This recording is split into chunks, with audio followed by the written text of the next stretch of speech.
Hello guys, welcome to the maths. आज मैं लेकर आया हूँ आपके लिए क्लास 9th हिस्ट्री का हमारा पहला चैप्टर, जो कि है आपका द फ्रेंच रेवोल्यूशन। तो चलिए इस इंटरेस्टिंग चैप्टर को स्टार्ट करते हैं इसके पहले क्वेश्चन के साथ। तो देखिए क्वेश्चन क्या कह रहा है। Upon his accession in 1774 Louis 16 found an empty treasure. What were the reason behind the financial crisis in France? Mention one reason. तो बच्चे सवाल कह रहा है ना बच्चे, हमारा लुइस 16 नाम का ना एक राजा था जिसको 1774 में फ्रांस का राजा बनाया गया, गद्दी पे बैठाया गया। एक्सेशन मतलब उसकी राज्य अभिषेक हुआ। ठीक है, एक्सेशन का मतलब राज्य अभिषेक करना। तो लुइस 16 को फ्रांस का राजा बनाया गया, वो भी 1774 में। जब वो राजा बना तो जो खजाना था ना वो पूरा खाली पड़ा हुआ था, शाही खजाना। इसका कारण क्या है देखो मैं आपको बताता हूं। जैसा कि आप तस्वीर में देख सकते हैं बच्चों, ये आपका लुइस 16 है। ठीक है बच्चे, इसका नाम है लुइस 16। फ्रांस का ना इन्हें राजा बनाया गया था, और वो भी कब? 1774। बच्चे ये ईयर याद रखना, 1774 में इन्हें बनाया था फ्रांस का राजा। इनका राज्याभिषेक किया गया था, एक्सेशन किया गया था। ठीक है बच्चे, एक्सेशन मतलब राज्याभिषेक करना। अब ये राजा बन गए। राजा बनने के बाद इन्होंने देखा जैसे कि शाही खजाना पूरा खाली पड़ा हुआ था। जो ट्रेजर था ना, मतलब खजाना होता है राजा महाराजाओं के पास, वो पूरा खाली पड़ा था। इसका कारण क्या था? लंबे समय तक युद्ध में भाग लेना। फ्रांस जो था वो लंबे समय तक युद्ध में भाग ले रहा था। अब अगर युद्ध में भाग लोगे तो खजाना बचा थोड़ी रहेगा, इस वजह से सारा खजाना खाली हो गया आपका। तो बच्चे क्वेश्चन नंबर सेकंड है हमारा, French society in the 18th century was divided into 3 estates, name them. बच्चे फ्रांस का जो समाज था ना, 18वीं शताब्दी में ना उसे बांट दिया गया था 3 ईस्ट स्टेट में, या एस्टेट भी बोल सकते हो आप इसे। ठीक है, अब इसे 3 ईस्ट स्टेट में बांटा हुआ था। आप उनको ना, आप ना उन तीनों स्टेट के नाम बताने, मैं आपको बताता हूं। देखिए बच्चों मैं आपको बताता हूं, फ्रांस के जो राजा थे, आप तस्वीर में देख सकते हो फ्रांस के जो राजा थे। अच्छा, ये तस्वीर में ये कौन दिख रही है? देखो, ये तो मैंने आपको बता दिया सबको, जैसा कि मैंने आप लोगों को बताया था कि ये जो है हमारे वो राजा हैं लुइस 16 ये, और ये बगल में उनकी जो बीबी है वो है मैरी एंटोइनेट। आगे बहुत बार पढ़ोगे इनके बारे में। ठीक है, तो 18वीं शताब्दी में इस राजा ने क्या करा, अपने फ्रांस के समाज को, जितने भी लोग थे उन्हें बांट दिया 3 स्टेट में। पहला स्टेट जिसमें क्लर्गी लोग आए। क्लर्गी मतलब जो चर्च में काम करते हैं, जैसे पादरी हो गया, फादर्स हो गए, ये सब लोग है ना जो चर्च के अंदर काम करते हैं। जैसे नन हो गई हमारी, है ना, जो भी चर्च के अंदर काम करते हैं वो क्लर्गी माने गए और उन्हें पहले स्टेट में भेज दिया गया, मतलब पहले उच्च वर्ग का दर्जा। अब सेकेंड स्टेट में कौन आए? नोबिलिटी। नोबिलिटी महान लोगों को कहते थे। इसमें ना राजा के रिश्तेदार या शाही खानदान वाले जो काफी अमीर, रिच थे, खानदानी अमीर थे, नए नए अमीर नहीं बने हैं, जो खानदानी अमीर हुआ करते थे ना, जो राजघराने से होते थे, वो आए नोबिलिटी माने कि सेकेंड स्टेट में। ठीक है, नोबिलिटी होते थे वो सेकेंड स्टेट में आए। अब थर्ड स्टेट में कौन आए? आर्टिसंस माने हाथ से बनाने वाले कलाकार। मर्चेंट आए, व्यापारी आए, आपके city worker, pheasant, landless labour, बहुत सारे लोग आए थे। लैंडलेस लेबर का मतलब भी आपको पता होगा, बेगर, भिखारी हो गए आपके, है ना। लैंडलेस लेबर मतलब जो मजदूर काम तो करता है लेकिन उसके पास कोई भी जमीन नहीं है, दूसरों के खेतों में मजदूरी कर रहा है। तो ये थे आपके हमारे फ्रांस में 18वीं शताब्दी में बांटा था, याद रखना। 18th सेंचुरी में बांटा था फ्रांस को इन 3 भागों में, और ये सबसे ज्यादा गलत किया। समाज को इस तरीके से बांटना गलत होता है बच्चे। ठीक है, तो बच्चे क्वेश्चन नंबर 3 है, the member of which state had to pay taxes. हमारे स्टेट में, हमारा जो फ्रांस का समाज था उसमें कौन से स्टेट के लोग थे जिन्हें टैक्स देना होता था? तो यहां पर मैं आपको बताता हूं, 18वीं शताब्दी में आप सभी जानते होंगे, 18वीं शताब्दी में जो हमारे लुइस 16 थे उन्होंने समाज को बांट दिया था। ठीक है, उन्होंने समाज को बांटा था, और इसमें पहला स्टेट और दूसरा स्टेट और तीसरा स्टेट, इसमें सिर्फ और सिर्फ तीसरे स्टेट के लोगों को पैसा देना होता था, टैक्स देना होता था। बाकी और कोई टैक्स नहीं देता था बच्चे। ना तो फर्स्ट स्टेट के देते थे, ना तो सेकेंड स्टेट के, ना तो मतलब तीसरे स्टेट के देते थे, बाकी 2 स्टेट के नहीं देते थे। ठीक है, क्वेश्चन नंबर 4 है हमारा, व्हाट वाज टिथ। अब ये टिथ क्या था बच्चे, मैं आपको बताता हूं टिथ क्या था। टिथ हमारा ना टैक्स होता था जिसे चर्च लेता था, और किससे लेता था? किसानों से लेता था। और कितना, ध्यान से सुनना, टिथ एक टैक्स था जिसे चर्च लेता था, और वो भी किसानों से। जैसे किसान ने जितनी भी अनज, मतलब किसान ने जितनी भी फसल ना उगाई है, जैसे किसान ने यहाँ पे जितनी भी फसल उगाई है उसका 1/10 पार्ट उसको चर्च को देना होता था। ये वो चर्च को देता था। ठीक है बच्चे, और इसी टैक्स को कहा जाता था आपका टिथ। ठीक है बच्चे, तो टिथ समझ में आ गया आपका। टिथ वो टैक्स है जिसे चर्च लेता था, और चर्च लेता किससे था बच्चे, हमारा किसानों से लेता था। जितना भी वो क्रॉप प्रोडक्शन करते हैं, फसल को उगाएंगे, उस फसल का 1/10 पार्ट वो चर्च को देंगे, और इस टैक्स को जो वो दे रहे हैं, इस टैक्स को कहा जाता था टिथ।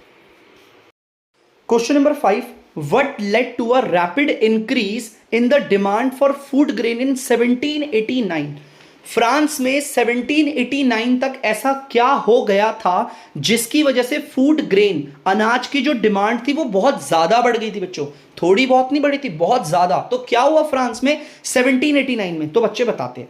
देखिए बच्चे, फ्रांस का अगर हम इतिहास खोल के देखें ना बच्चे, तो फ्रांस का इतिहास ये बताता है, आप देखो फिगर में भी देख सकते हो कि हमारे 1715 और 1789 मतलब 1789, 1715 से लेकर 1789 तक फ्रांस की जो जनसंख्या थी वो बहुत ज्यादा बढ़ गई थी।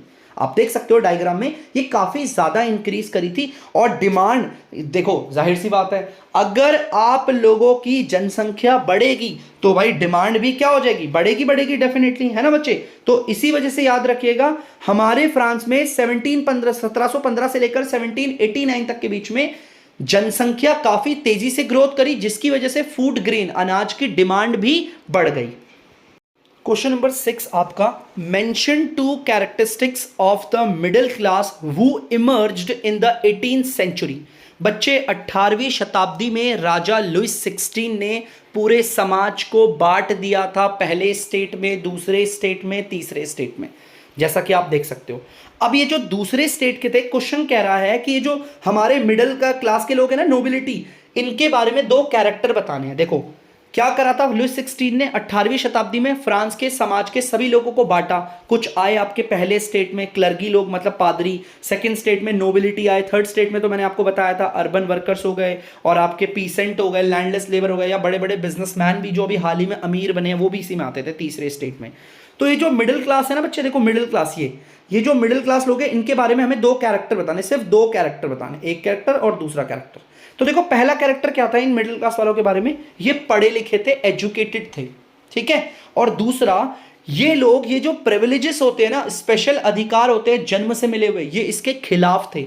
ये लोग मानते थे, मिडिल क्लास के लोग, क्योंकि भाई पढ़ा लिखा व्यक्ति है, उसे पता है।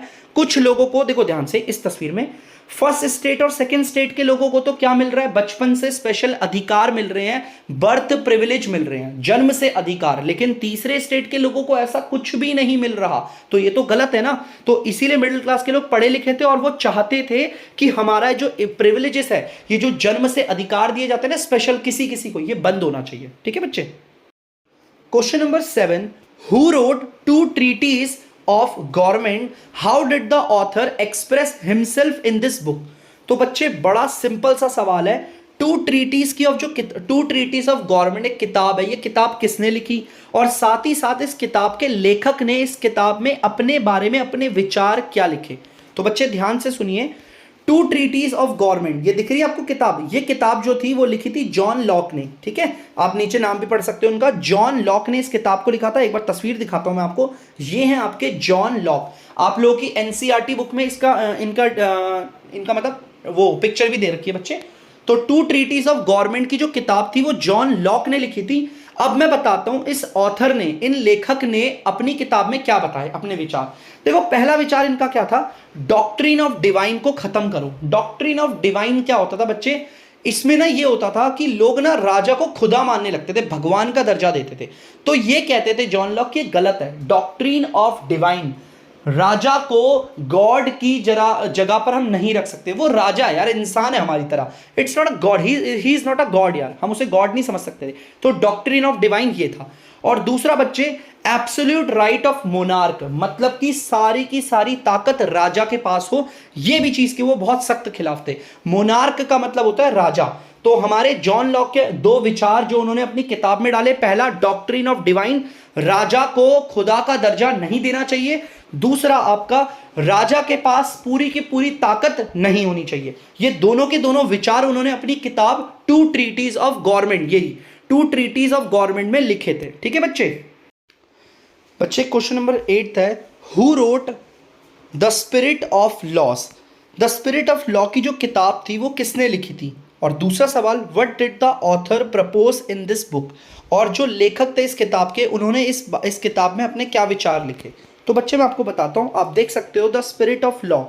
द स्पिरिट ऑफ लॉ की जो किताब थी वो लिखी थी मॉन्टेस्क्यू ने। ठीक है बच्चे, इसका पूरा नाम दे रखा है बैरन डे मॉन्टेस्क्यू, लेकिन आप मॉन्टेस्क्यू भी लिखेंगे तो काफी है। ठीक है, अब इन्होंने, ये जो कवि है मॉन्टेस्क्यू, इन्होंने अपनी किताब द स्पिरिट ऑफ लॉ में क्या लिखा था बताते हैं बच्चे। इन्होंने कहा था जो सरकार के पास ताकतें हैं, गवर्नमेंट के पास जो पावर होती है ना, वो इन तीन के पास ही बांटनी चाहिए। गवर्नमेंट के पास जो पावर है वो गवर्नमेंट के अंदर ही रहे, लेकिन इस तरीके से कुछ पावर ओ लेजिस्लेटिव पे, कुछ पावर होनी चाहिए आपकी एग्जीक्यूटिव पे, कुछ होनी चाहिए आपकी जुडिशरी पे। ठीक है बच्चे, इन तीनों पे ताकत बांटनी चाहिए। अब ये तीनों होते क्या, थोड़ा थोड़ा सा मैं आपको बता देता हूं।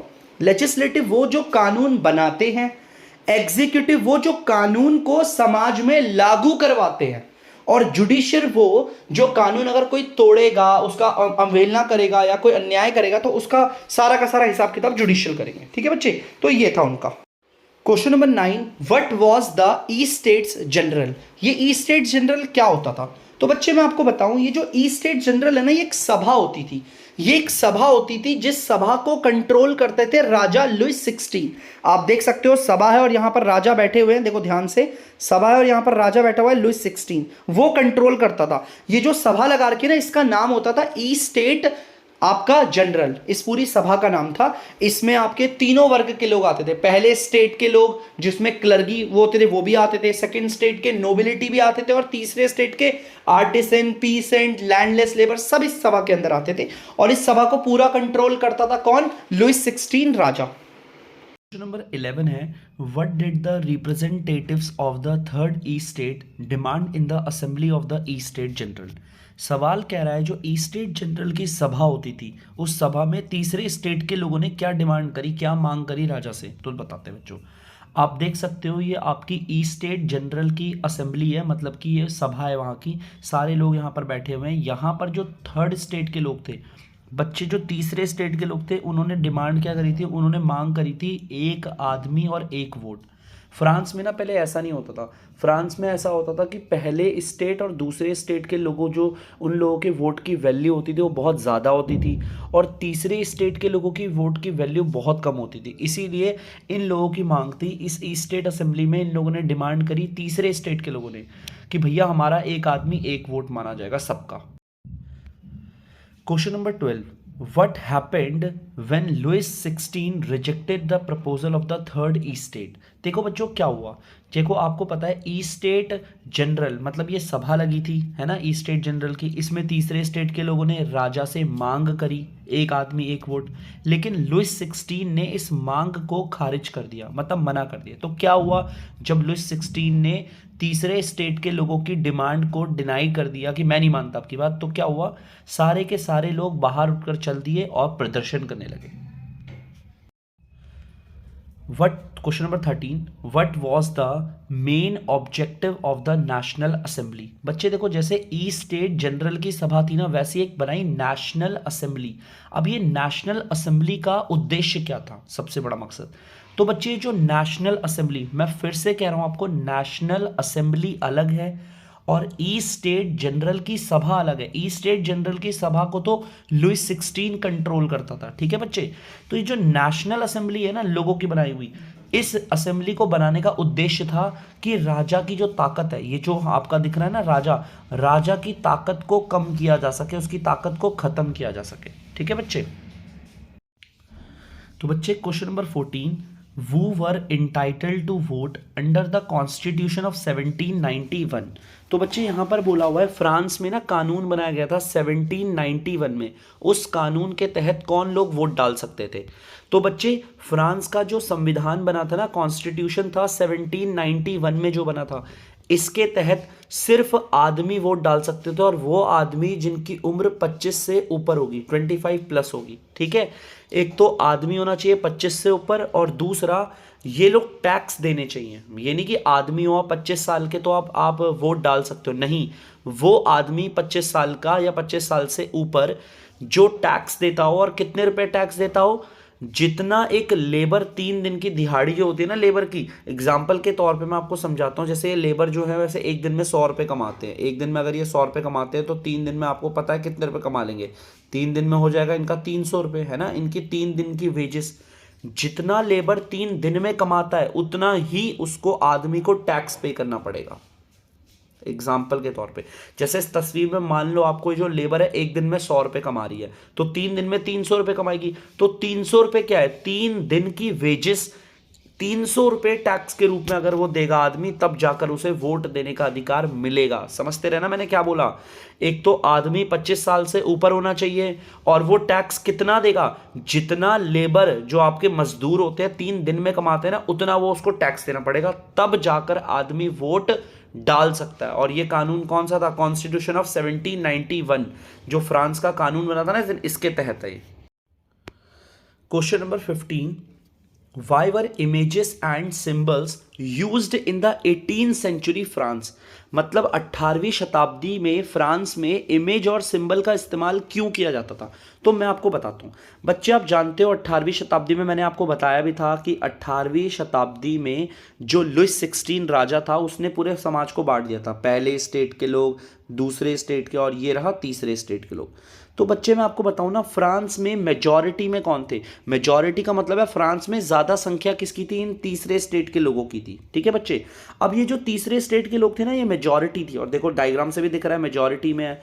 इन लोगों को ना तो पढ़ना आता था, ना तो ये रीड कर सकते थे, और ना ही इन लोगों को लिखना आता था। मतलब ये एक तरीके से इलिटरेट थे, ना पढ़ना जानते थे ना लिखना जानते थे।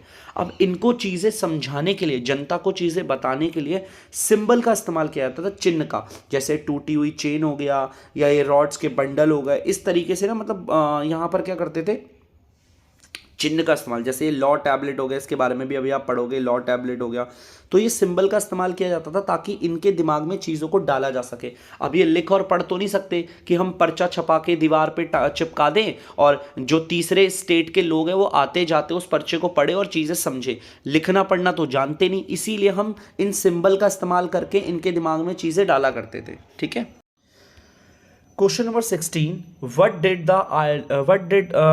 Idea did the law tablet convey? अब ये लॉ टैबलेट का आइडिया क्या था, मैं आपको सबसे पहले दिखाता हूँ लॉ टैबलेट। बच्चे देखिए ये लॉ टैबलेट, इसका मतलब क्या है, देखो ध्यान सुनना, टैबलेट टाइप दिख रही है ना, ये लॉ टैबलेट है, मतलब कानून को एक टैबलेट की तरह में लिखा हुआ है। देखो इसके ऊपर ना ऐसे कानून लिखे हुए हैं, तो इसे लॉ टैबलेट कहते हैं। ठीक है, फ्रांस में आपकी शायद से एसएसटी की बुक में भी हुई बेटा। इसका मतलब क्या है बेटा, आपको पता है ये टैबलेट के ऊपर लॉ क्यों लिखा हुआ है?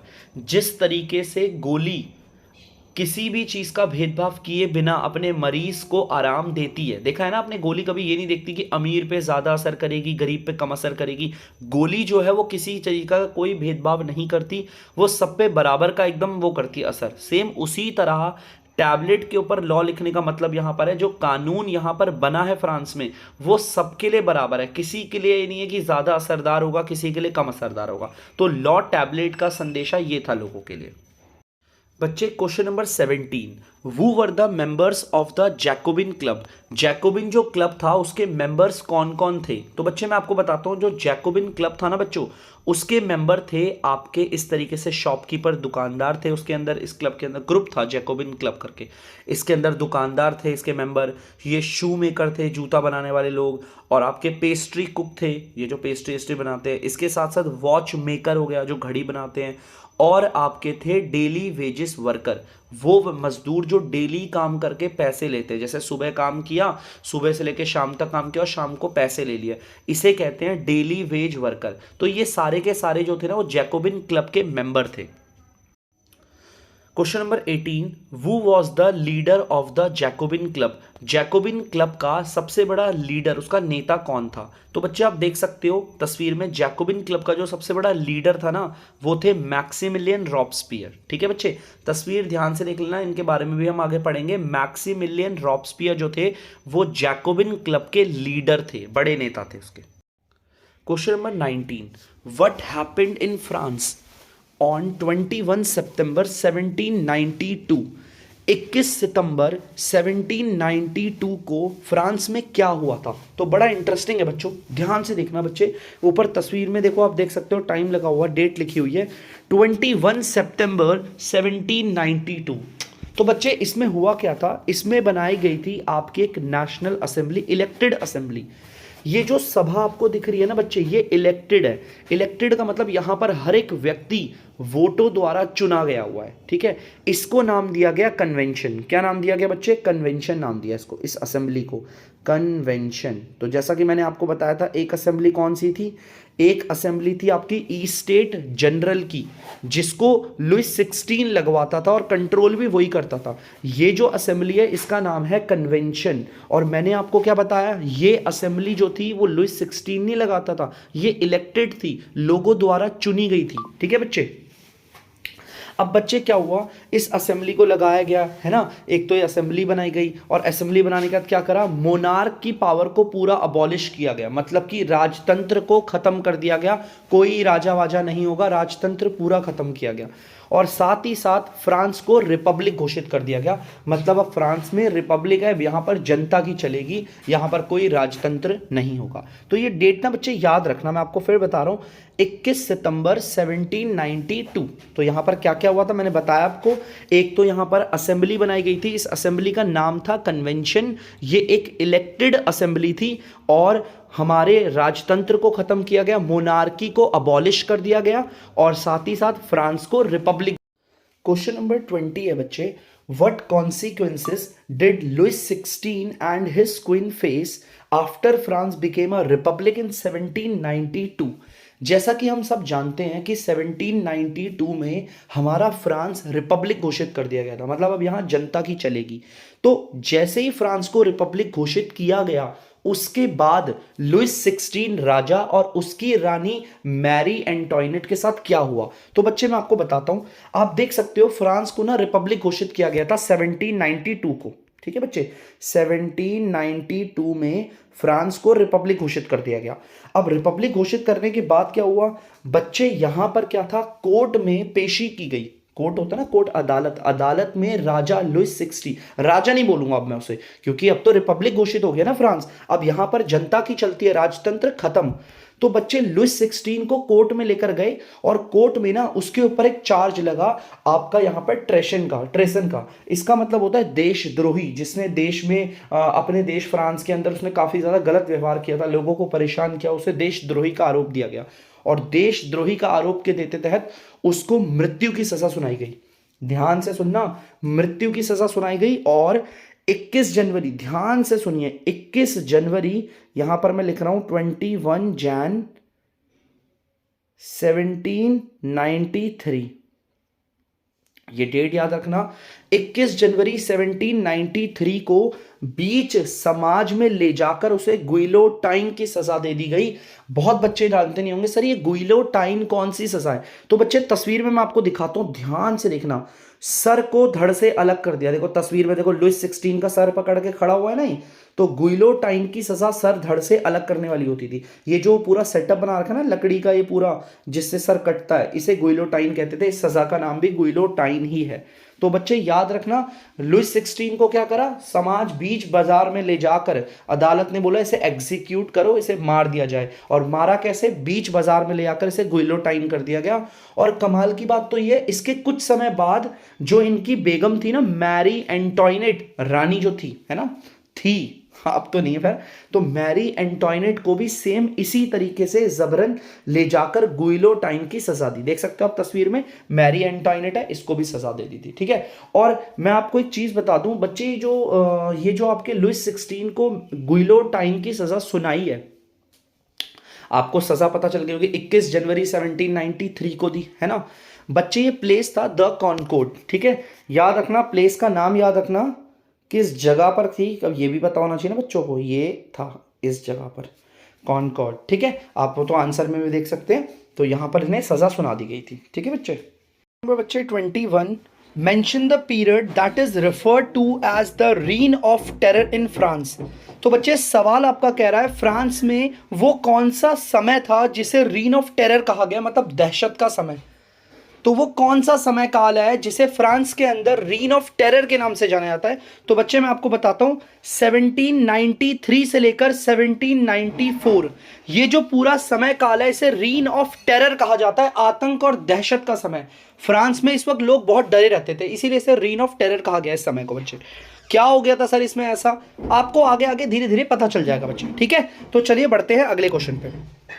What is a guillotine? ये गुइलोटाइन जो होता है वो क्या होता है बच्चे? तो मैं आपको इसके बारे में अच्छे से बताता हूं। आप तस्वीर में ध्यान से देख सकते हो, ये जो डिवाइस आपको दिख रहा है ना, ये आपका गुइलोटाइन है। इसमें ध्यान से सुनना, आपको यहाँ पर ध्यान से सुनिए बच्चे, इसमें ना आपको दो रॉड जैसी दिखेंगे, एक लकड़ी के पोल दिखेंगे। देखो यहाँ पे ये पोल है और ये आपको दिख रही होगी ब्लेड, ये ब्लेड दिख रही है। यहाँ पर व्यक्ति का सर रखा जाता है और ये ब्लेड इसको सर को अलग कर देती है।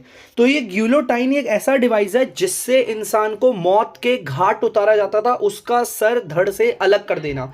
और इस डिवाइस को बनाने वाले व्यक्ति का नाम था जोसेफ गुइलोटाइन। इनको डॉक्टर गुइलोटाइन के नाम से भी जानते हैं हम लोग। ये वो व्यक्ति है जिन्होंने इस गुइलोटाइन नाम के डिवाइस को, सर धड़ से अलग करने वाला डिवाइस तैयार किया था। ठीक है बच्चे, चलिए बढ़ते हैं आगे। What did Robespierre's government do to bring equality in France? Mention any 2 points. बच्चे हमें बताना है रॉब्सपियर की जो सरकार थी। सबसे पहले ना बच्चे मैं आपको बता दूं, पहले लुइस 16 राजा था और जैसे ही लुइस 16 को राजा के पद से हटाया, इसके बाद आते हैं हमारे रॉब्सपियर और रॉब्सपियर की सरकार बनती है। ठीक है, तो रॉब्सपियर की जो सरकार थी फ्रांस में इक्वालिटी लाने के लिए, सब में बराबरी लाने के लिए उन्होंने कौन से 2 कदम उठाए और कौन सी वो 2 चीजें थी हमें बताना है। देखिए मैं आपको बताता हूं, सबसे पहला यहां पर क्या था, देखो आप देख सकते हो ये व्हाइट फ्लोर है बच्चे, जो आपको तस्वीर में दिख रहा है ना, ये आपका है व्हाइट फ्लोर माने कि मैदा। बच्चों ये ना काफी महंगा होता था, इसे बहुत अमीर लोग खरीद पाते थे और अमीर लोग ही खाते थे।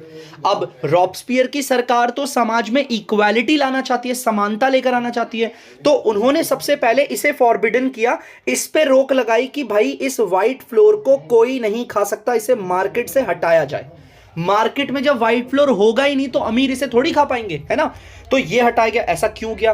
और उन्होंने बोला रॉब्सपियर की सरकार ने कि सब के सब इस लोफ को खाएंगे। ब्रेड जो दिख रहा है ना, ऐसे एक बड़ा सा पीस, इसे लोफ कहते हैं, LOAF लोफ। ठीक है बच्चे, इसे कहते हैं लोफ और ये पूरा गेहूं का बना होता है। ठीक है, ये LOAF ये जो है लोफ है ये। ठीक है, और ये पूरा का पूरा व्हीट से बना होता था, गेहूं से बना होता था और ये सस्ता होता था। मार्केट में सिर्फ यही अवेलेबल कर रखा था। अब चाहे अमीर हो या गरीब हो, उसे खाना सिर्फ यही पड़ेगा। ठीक है, लोफ ऑफ ब्रेड खाना पड़ेगा जो गेहूं का बना हुआ है। ठीक है बच्चे, अब दूसरा आपको स्टेप बताते हैं। सारे नागरिकों को, चाहे कोई पहला स्टेट हो, दूसरा स्टेट हो, तीसरा स्टेट, कोई मैटर नहीं करता, जो आदमी होगा उसे सिटोयन मिली और जो औरत होगी उसे सिटोइन कहा गया। सिटीजनशिप सबको दी गई, सबको नागरिकता दी गई। ऐसा नहीं कि अमीर आदमी को सिटोइन, अमीर औरत को सिटोइन, नहीं। चाहे आदमी औरत किसी भी वर्ग का हो, पहले स्टेट, दूसरे स्टेट, तीसरे स्टेट, किसी का भी हो, तो सबको नागरिकता दी गई। तो इस तरीके से रॉब्सपियर की सरकार ने 2 कदम उठाए जिससे पूरी की पूरी समानता हुई। पक्का याद रहेगा, देखो व्हाइट फ्लोर को बंद करवाया, अमीर सफेद मैदा खा नहीं पाएंगे, तो सबको इस लोफ ऑफ ब्रेड को खाना पड़ेगा जो गेहूं का बना हुआ है। अमीर भी इसी को खा रहा है, गरीब भी इसी को खा रहा है, इक्वालिटी आई ना। और यहां पर सिटोइन और सिटोइन सबके लिए लागू कर दिया, मतलब भाई आदमी जो है सारे सिटोइन है और औरतें सारी सिटोइन, तो सबको इक्वालिटी दे दी गई थी। ठीक है बच्चे, question number 24, What was the one of the most revolutionary social reform of the Jacobin regime? तो बच्चे जब जैकोबिन रिगाइम था, मतलब जब जैकोबिन क्लब का प्रशासन था, जब उनका कंट्रोल था, जैकोबिन क्लब के आपको सबसे बड़े नेता का नाम बता दूं, रॉब्सपियर, मैक्सिमिलियन रॉब्सपियर। जब जैकोबिन रिगाइम का समयकाल था ना, तो बच्चे सबसे बड़ा समाज में क्या बदलाव आया, सबसे बड़ा। तो बच्चे जब जैकोबिन क्लब की चलती थी, मतलब जब इनका प्रशासन था, हमारा जैकोबिन क्लब कह लो या इसका सबसे बड़ा नेता रॉब्सपियर या उसकी सरकार कह लो, दोनों एक ही चीज़ है। जब इनका हमारे फ्रांस में कंट्रोल था तो समाज में सबसे बड़ा रिफॉर्म, सबसे बड़ा बदलाव ये था कि इन्होंने स्लेवरी को खत्म कर दिया था बच्चों। ठीक है, स्लेवरी को हटवाया था, पूरा खत्म तो खैर नहीं कर पाए थे, पूरा बहुत बाद में खत्म हुआ, लेकिन स्लेवरी कम किया था इन्होंने। ठीक है, अब बच्चे question number 25, when was slavery finally abolished in French colonies? French colony से हमारा जो स्लेवरी थी, गुलामी थी, उसे परमानेंट कब खत्म किया गया? तो बच्चे ये जो गुलामी थी ना फ्रेंच में, आप देख सकते हो फ्रांस में जो गुलामी थी, इसे परमानेंट खत्म किया गया था आपका 1848 में। बेटा ध्यान से सुनना, 1848 के अंडर तक आते आते हमारा फ्रांस में से गुलामी माने स्लेवरी कंप्लीट खत्म हो गई थी। ठीक है, अगला question number 26, what did the declaration of the right of a man and citizen proclaim. यहां पर यह बोला हुआ है कि आदमियों को, नागरिकों को किस चीज के अधिकार दिए गए थे उस वक्त फ्रांस में। जो हमारे आदमी होते थे या फिर नागरिक होते थे, जिन्हें नागरिक माना गया, आदमी और नागरिक। ठीक है, तो जो आदमी और नागरिक होते थे उन्हें किस तरह के अधिकार मिले थे। तो बच्चे उन्हें अधिकार मिला था freedom of speech and expression, मतलब बोलने का अधिकार, अपने भावनाओं को स्पष्ट करने का अधिकार उन्हें मिला था अगर वो कुछ बोलना चाहते हैं। आदमी और सिटीजन, यहां पर औरतें शामिल नहीं है बच्चों, सिर्फ आदमी है और वो नागरिक जिन्हें नागरिकता मिली गई है। ठीक है, क्वेश्चन नंबर 27 सुनिएगा बच्चे, when was censorship abolished in France, what was it's immediate effect.